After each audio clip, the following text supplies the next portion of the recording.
नासी नवा जतोई भरसां ॻोठ ठोड़ा में 2005 में ठहरायल बेसिक हेल्थ सेंटर सिंध हुकूमत जी बेध्यानी सबब गैर फाल बणियल आहे ऐं सेंटर अंदर अक्सर जानवर ॿधल आहिनि जंहिं करे हितां जा माण्हू सिहत जी सहूलियतुनि खां महरूम आहिनि। रिपोर्ट कयो आहे अल्लाह रखियो अबड़ो।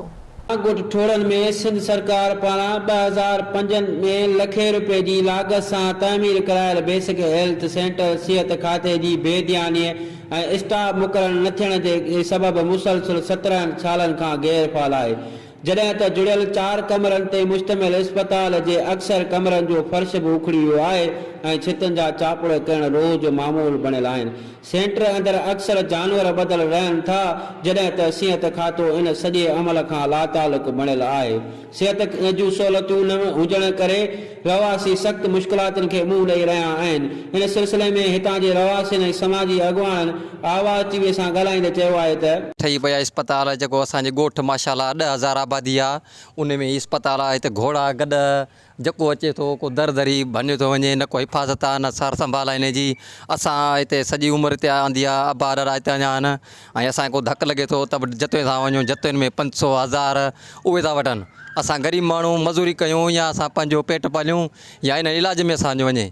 असांखे गुज़ारिश आहे सिंध हुकूमत खां असांजे लाइ डॉक्टर हुजनि, को अहिड़ो फैसिलिटीज़ हुजे जेका असांखे ॾेई वञे हिते। न को बि डॉक्टर वग़ैरह न आहे, कुझु बि न आहे। हाणे बि जेको आहे सो हिननि रिनोवेशन त करे आहे पर पोइ बि को बि अमलो मुक़ररु न थियो आहे। जेके आहिनि उहे पंहिंजे घर वेठे पघारूं खणनि था। असां गवर्नमेंट खे अपील था कयूं त महिरबानी करे डॉक्टर जेके बि हिते मुक़ररु थियल आहिनि उहे अचनि, पोइ थोरो घणो जेको बि दवा वग़ैरह आहे या जेको इलाजु आहे ग़रीबनि जो थिए। ना ही को डॉक्टर आहे ना ही को पैरामेडिकल आहे। विच में ख़बर पई त 3 डॉक्टर या डिस्पेंसर्स आहिनि जेके हिते रखियल आहे, उहे घर वेठे पघारूं पिया खणनि, लेकिन उनजी अता पता न आहे त हू केरु आहे, केरु रखियल आहे, छा आहे छा ॻाल्हि आहे, का ख़बर न आहे। कुझु सिंध गवर्नमेंट निंड मां उथी ऐं कुझु हिकिड़ो साइड असांखे तामीर करे ॾिनो अथनि, पर उन बावजूद बि अञा ताईं को डॉक्टर भर्ती न थियो आहे, को पैरामेडिकल या को डिस्पेंसर भर्ती न थियो आहे।